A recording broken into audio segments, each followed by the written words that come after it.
5 wanted person sa lalawigan ng Cagayan arestado. Naritong news scoop ni Ronald Domingo. 5 mga pinaghanap ng batas kabilang ang isang provincial top 2 most wanted person ang napasakamay ng mga Cagayano Cops sa isinagawa nilang pagpapatupad ng mandamento de arresto.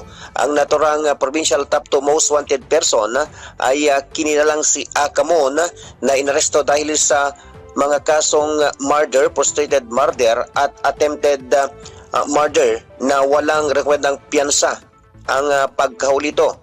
Si Aka Nico naman ay inaresto sa Santa Ana, Cagayan para sa kasong attempted boundaries of landmarks na may piyansang 10,000 pesos. Ang pagkaso naman ni Mon ay resulta ng pagsisikap ng PNP Santa Ana.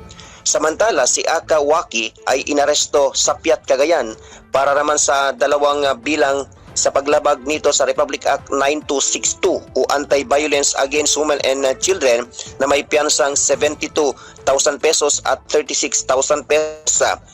Samantala, inaresto pa si Aka Kasi sa Pilokpok, Kalinga para sa kasong paglabag sa Republic Act 7610 o Special Protection of Children Against Abuse, Exploitation and Discrimination Act na walang rekomendang piyansa.